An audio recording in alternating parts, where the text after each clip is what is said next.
beberapa hal yang tepat ya. Salah satunya formasi, ya walaupun nggak 100% tepat sih bisa dibilang ya. Back four-nya sama Scott McTominay ternyata cedera ya. Jadi posisinya digantikan oleh Nemanja Matic. Lalu ya Anthony Martial main duluan. Tadinya gue pikirkan Mason Greenwood yang akan jadi starter, ternyata Daniel James yang jadi starter karena memang ya penampilannya cukup bagus ya ketika melawan Real Sociedad dan dipercaya lagi oleh Ole Gunnar Solskjaer. Sementara Rashford mengisi sayap kiri ya. Beberapa catatan gua ya sekali lagi ya, menit-menit awal itu 10 menit awal, 15 menit awal itu menit yang krusial ya bagi Manchester United. Artinya sering sekali konsentrasi itu masih belum seutuhnya hadir ya bisa dikatakan ya. Dan itu tadi terlihat di menit-menit awal ya, 5 menit awal atau 10 menit awal David De Gea tuh blunder ya, hampir saja mengakibatkan gol untuk Newcastle United ya. 20 menit awal itu susah banget Manchester United itu untuk bisa masuk ke sepertiga pertahanan dari Newcastle United ya. Mereka ini melakukan pressing cukup ketat dan mereka pun juga melakukan defense-nya itu sangat ketat dan cukup bagus lah penampilannya mereka ya. Tercatat kalau gue lihat ini di statistik 73-27% ya ball possession untuk Manchester United, tapi total shots-nya itu 5/6 ya. Artinya Newcastle United ini mampu unggul bahkan ya dari sisi shoot. Bahkan ya shot on targetnya pun 4 ya dari 6. Itu artinya ya Manchester United ini sebenarnya bisa dibilang ya Newcastle United bermain tidak jelek sih sebenarnya di babak pertama ini ya. Dan mereka bermain pun juga tidak terlalu bertahan ya, terutama di 15 menit awal ya. Mereka berani menekan, mereka berani masuk, dan mereka bisa dikatakan lumayan mendominasi sih kalau gua bilang ya, ringan amatiran sekali lagi ya. Lalu ya akhirnya Marcus Rashford mampu membuat gol, dan golnya tuh menurut gue sih kelas itu ya. Dia giring dari sebelah kiri, lalu dia tekuk dan dia ambil ke tiang dekatnya kiper ya, dan bagus sih menurut gue golnya ya. Sedikit mengingatkan ke golnya Ronaldo ya, sedikit sih. Oh iya, Manchester United ini lebih banyak bergerak dari sisi kiri ya, di kiri kita jaya. Sementara sisi kanan ini agak kurang dimanfaatkan ya. Gua nggak tahu, mungkin karena ya Aaron Wan-Bissaka sendiri juga tidak semobile biasanya. Sementara Daniel James di babak pertama ini cukup sulit ya untuk bekerja sendirian di sisi kanan ya. Nah, setelah gol tadi dari Marcus Rashford itu, yang gue heran adalah tadinya gue pikir setelahnya maka Manchester United ini akan mendapat angin ya katakannya. Ternyata tidak, justru Newcastle United tetap menyerang.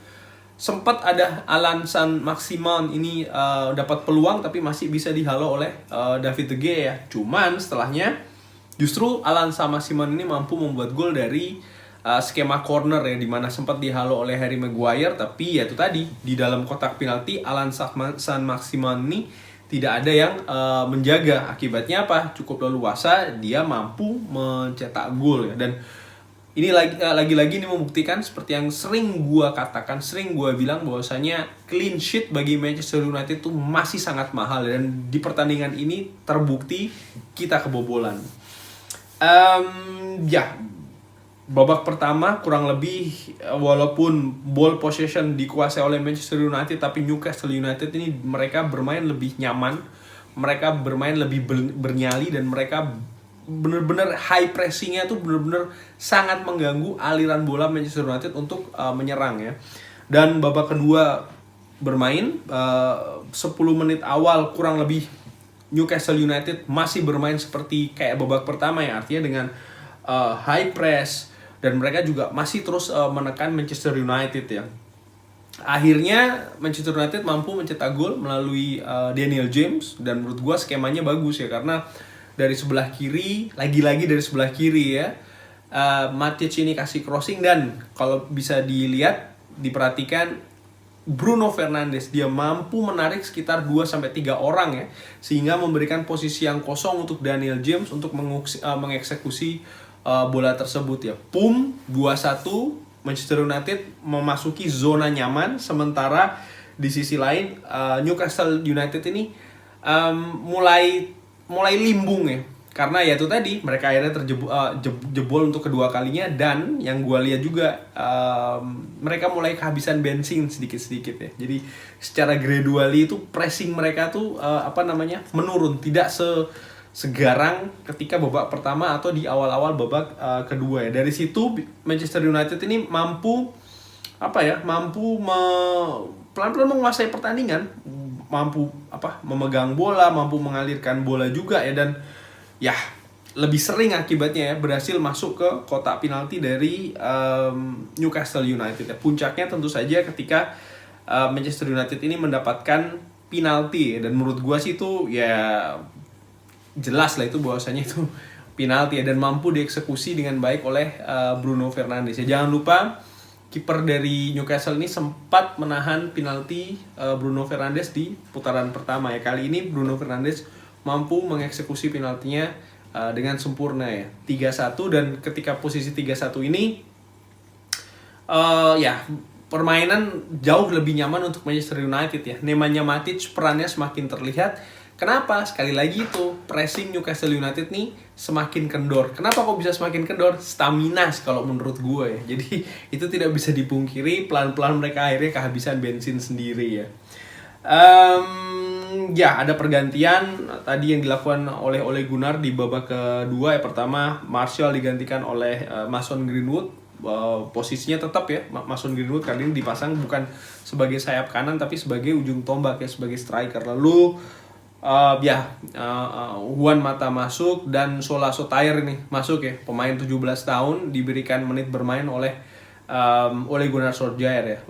Menurut gua sih wajar-wajar aja diberikan mencicipi lah ya lapangan. Tapi ya ini untuk membangun mental dia ya. Cuman apakah ini akan dilakukan terus-menerus oleh Ole Gunnar? Gua sih tidak yakin ya. Mungkin sesekali lah kalau kondisi sudah aman, kondisi sudah enak gini ya. Dan itu pun juga tidak akan sering, tidak akan selalu diberikan seperti ini ya.